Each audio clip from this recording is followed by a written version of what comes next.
За сайн байцгаана уу. Энэ өдрийн мэндийг хүргье. За Трампын энхийн хилцээр гэдэг зүйл ашигт малтамд хүрэх арга зам байсан уу гэж. Өчигдөр Америкийн нэгдсэн улсын засгийн газар бол хуралдсан.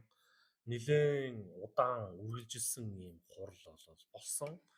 За энэ хурлын дараагаар энэ 1-2 хүн гар үсэг зурчлаа. За энэ эрэгтэй нь болохоор энэ Америкийн нэгдсэн улсын сангийн сайд Бенес гэдэг хүн. Хоёр дахь нэмэгтэй нь болохоор Украины сангийн сайд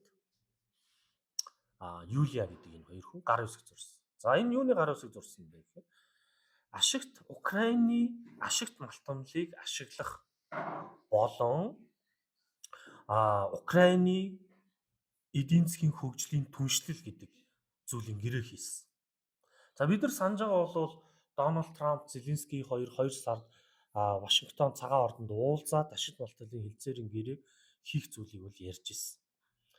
Энэ бол одоо түүхэнд байхгүй маш том хурц уулзалт болоод үүн дээр бол Дональд Трамптай дэд ерөнхийлөгч Венс хэрэлдээд за тэгээд Дональд Трамптай гинэ Зеленскийтэй Венс хэрэлдээд тэгээ яасан.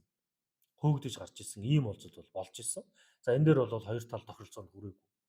Тэгээ энэс хойш болсон процесс дээр нь ямар нэгэн ашигт малтмлын талаар бол яриа байхгүйсэн болов өчигдөр гарч ирсэн. За Дональд Трамп юу гэж ярьсан бэ гэхээр бид нар энэ удаадаа бол хилцээрийг бол хийхээр боллоо.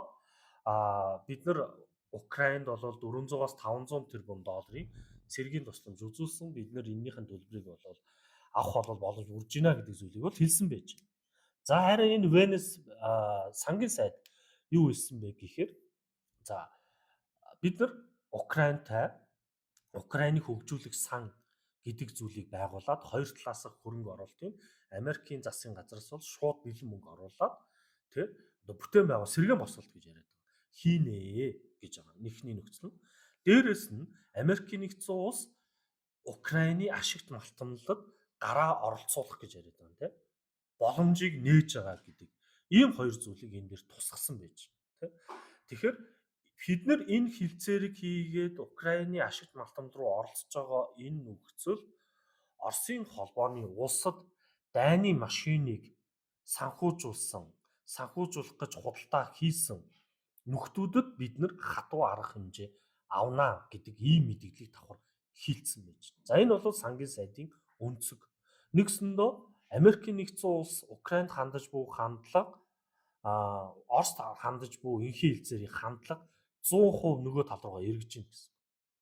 Тэгэхээр ийм яагаад зүйл болсон бэ гэхээр за бид нар мэдж байгаа тийм Америкийн нэгдсэн улс Хятад улстай худалдааны тарифын дайн эхлээд үүн дээр нь Хятад ямар том арга хэмжээ авсан бэ гэхээр газрын ховор металлын нийлүүлэлтийг бол хязгаарлалт хийсэн байж. Яг юугаар нь статистик үзүүлэлт аваад үзэх юм бол Хятад бол газрын ховор металлын боловсруулалт нөөцийн хэмжээний бараг 75% эзэлдэг дэлхийг тэргээр бааздаг юм улс байж байгаа. Тэгээ энэгээр бол Америкийг боож. За тэгвэл Украинд юу байгаа юм бэ гэж. За Украины бид нар юуг сонирхож үзье л та. Ордуудыг тий. За Азовын орд байна. Лховика, Станиквовта за юм би Орос хэл муутай болохоор сайн хэлж чадахгүй байна. За Малишовка, Перха, Чудни, Придичо, Запорожье, Луканскын ордууд гэсэн ийм ордууд бол байж байна. За ямар элементүүдүүд вөхөр за Байршлан Донецк байна. Крикордын мууж, Житомирын мууж гээд Запорожье, Луканск гэсэн муужуудад байж байна. За энд голлох элемент нь лантан, лити, титан, газрын ховор металл, берилли, газрын ховор гэх мэт. За нөөцийн хувьд аваад үзэх юм бол хамгийн том мэдээж энэ Азовын орд гэж байна тийм. Донецк мужид 500 мянга байна. За тэгээ 100 мянга, 50 мянга гэдэг иймэрхүү. Ер нь бол ихэнх орд нь бол батлагдсан зарим нь хайгуулын төвшөнд явж байгаа. За хэдүүлээд өгвөл энэ газрын ховор металл дээр ямар бүтээгдэхүүнүүд илүү голлож нөөцөнд байна гэхээр Украинд лантан, церэ, неодиум, за самари, европик, гадолоны, триби гэх мэтчлэн гээ. За эндээс нэлээд чухал 3 бүтээгдэхүүн байгаад яриад байгаа. Одоо стратегт орох тийм. Лити, титан, берилли гэсэн 3 бүтээгдэхүүн. За цахилгаан хамт шиний батарей, керамик, шил им литийг ашигладаг юм байна. За титаныг бол Aerokosmos батлан хамгаалах эмнэлгийн имплант хайшид хэрэглэдэг. За бериллиг болохоор Aerokosmos батлан хамгаалах рентген аппарат цөмийн эрчим. Ер нь бол цахилгаан, автомашины сэлбэг, нис хонгоцны сэлбэг, за цэргийн хамгаалах, эрүүл мэндийн салбар дээр ашигладаг орлуулж болохгүй юм түүхийдүүд гэсэн үг байхгүй. Тэгээ Америкийн геологийн газраас гаргасан стратегийн 50 бүтээгдэхүүн байдаг гэж ярьж байгаа. Үүнийх нь 22 бүтээгдэхүүн Украинд байдаг гэж үзэж байгаа. Тэгэхээр бид нар энийг харъя л да. Тэр нэг сонирхолтой юм байна л да энэ. За ордуудын байрлалыг харахаар энэ харж байна. Запорожье, Луканск, Донецк 3 ороод ирсэн. Энэ яриад байгаа бүх ордуудынх нь 50% нь энэ 3 мужид байж байгаа. За тэгвэл энэ 3 мужийг сонирхъя те хэдүүлээ. Ямар давуу талтай мужууд юм бэ? За энэ хараа. Луканск, Донецк 2. Тэгээ Запорожье 3 гурлаа Оросын нийтлэлд байгаад байгаа. За ялангуяа Запорожье дээр бол нэлээд байлдан гарч байгаа гэж байна. За Донецк, Луканскийг алдсан гэдэг яриа гарч. Тэгээ Дональд Трампд бол Орос руу бол инхээ хэлцээр гэдэг зүйлийг 30 хоногийн хэлцээр гэдэг зүйлийг санал болгоход бол эдгээр зөвшөөрөггүй байсан. За зөвшөөрөггүй гол шалтгаан болохоор Путинд болохоор юу авах сонирхол байна гэхээр 4 мужийг авах сонирхол байж байгаа. За мэдээж нөгөө Кремийг авцсан. Кремээс гадна одоо энэ Донецк, Луканск гэдэг энэ мужуудыг авах сонирхол нэлээд өндөр явагдаж байгаа. Тэгээд сүүлийн уулзалтаар болохоор Дональд Трамп Зеленскийд юу шахсан бэ гэхээр за Кремийг бол алдсан нүнэн энийг хуулийн төрөнд зөвшөөрчихөө.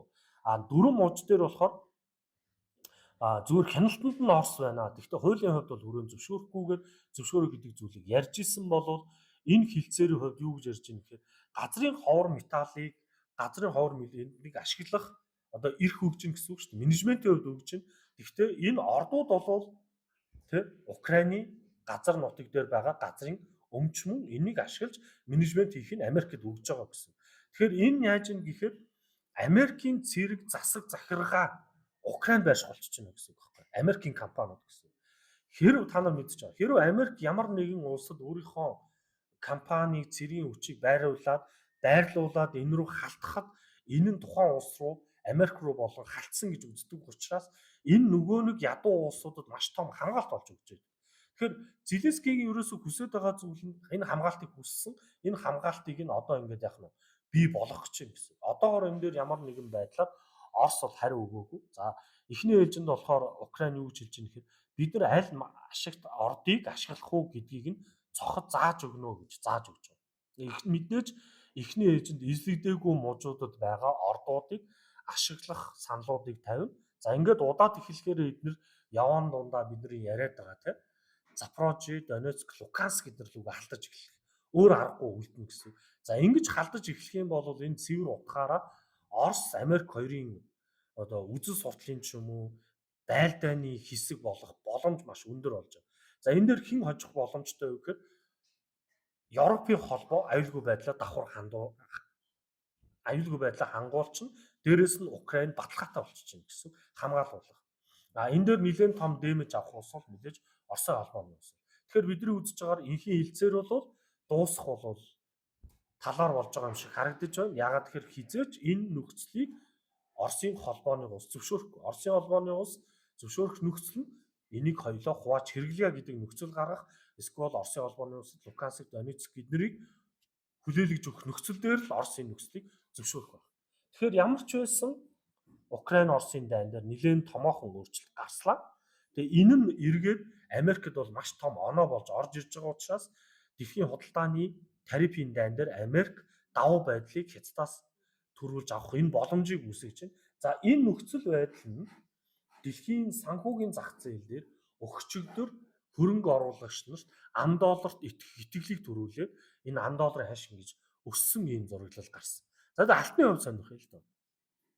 Алтны ханшны хувьд өгчөдрийн байдлаар нэг унц алт 3310 доллартай байсан бол өнөөдөр 3230 доллартай.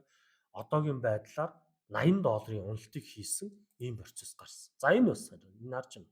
Энэ бол Dow Jones индекс, тий? Америкийн Nasdaq индекс, Nasdaq 100 маань дээшээгээ өсөөд за 17,000 18,000-тай байсан ханш одоогоор 19,000 20,000 доллар хүртлээр шидсэн. Ийм хөдөлгөөн бол үзүүлж байна. Энэ юу вэ гэхээр хөрөнгө оруулагч нар одоогоор Дональд Трампыг хийж буй ажил лайк дарж ийн гэсэн.